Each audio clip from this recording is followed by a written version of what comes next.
Buongiorno Aikidoka, bentornati sul canale. Con il video di oggi voglio provare a spiegarvi quali sono state le scelte che mi hanno spinto in una direzione con le attività che propongo in questo periodo. Sostanzialmente si tratta di capire perché ancora oggi andare a proporre lezioni online e perché metterle a pagamento. Su perché fare delle lezioni online l'abbiamo visto già più volte, comunque durante il lockdown abbiamo potuto provare che sono lezioni formative di comunque alta qualità. Ci permettono di abbattere le distanze e i costi di trasporto, vitto e alloggio per andare a seguire delle lezioni, creano continuità nel lavoro con docenti con i quali magari riusciremmo a entrare in contatto invece solo 1 o 2 volte all'anno se ci limitassimo alle lezioni live. Ci consentono di avere i docenti online, ma ci permettono allo stesso tempo di avere colleghi di pratica live, quindi è solo il docente che è online. E poi perché ho deciso di mettere le lezioni a pagamento. Primo fra tutti voglio spiegare che il mio lavoro è l'Aikido. Non ho altri lavori. Questo mi permette di dedicare più tempo al mio studio, alla formazione, ergo passare informazioni migliori, e alla didattica. Allo stesso tempo però comporta che deve essere di fatto la mia fonte di reddito. Reddito, non arricchimento. Se avessi voluto diventare ricco non avrei fatto l'Aikido, ragazzi, fidatevi. Per passare quel tipo di informazioni ho dovuto e devo ancora costantemente studiare e formarmi.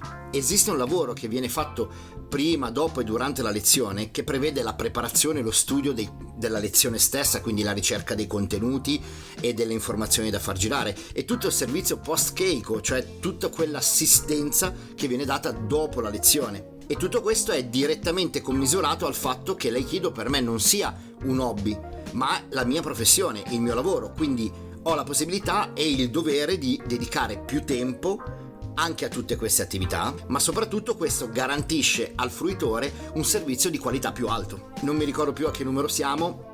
Un altro punto è il fatto che il mio lavoro di docente professionista è paragonabile a qualsiasi altro professionista che offre dei servizi, avvocati, commercialisti, consulenti, eccetera eccetera eccetera. A questi professionisti noi andiamo a pagare la parcella affinché loro possano garantirci una serie di servizi. Il fatto che loro risolvano i nostri problemi dandoci delle indicazioni su come fare, che per quanto riguarda l'Aikido potrebbe essere tranquillamente paragonata alle correzioni tecniche e alle indicazioni su come svolgere le lezioni o su come svolgere le tecniche o su come fare delle correzioni. Ci aspettiamo che si studino leggi, variazioni e regolamenti al posto nostro e che ci traducano in un linguaggio comprensibile al nostro livello di preparazione ciò che queste informazioni che loro hanno studiato ci dicono.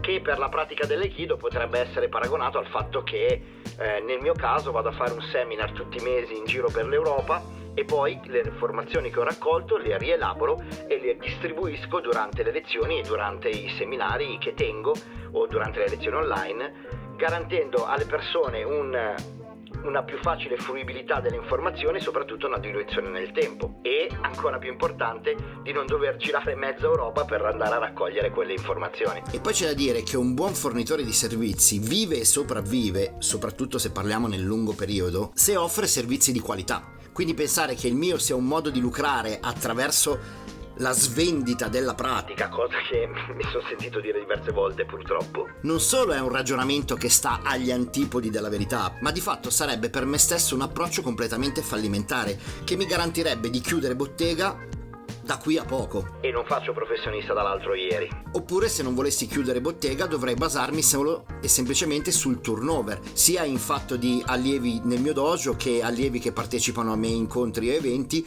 o di dojo che mi chiamano per fare lezione da loro. Insomma, poi la domanda alla fine è un po' provocatoriamente questa: se noi abbiamo un problema di salute andiamo dal dottore, dal medico specialista o dal cerusico? Ecco spiegati brevemente i motivi delle mie scelte in merito alla didattica online. So che ci vorrà un attimo a veicolare il messaggio e soprattutto a veicolare il messaggio nel modo giusto, ma questo è assolutamente normale quando si affrontano progetti pionieristici come questo. A me non rimane che ringraziarvi per l'attenzione che mi avete dato fino a questo momento.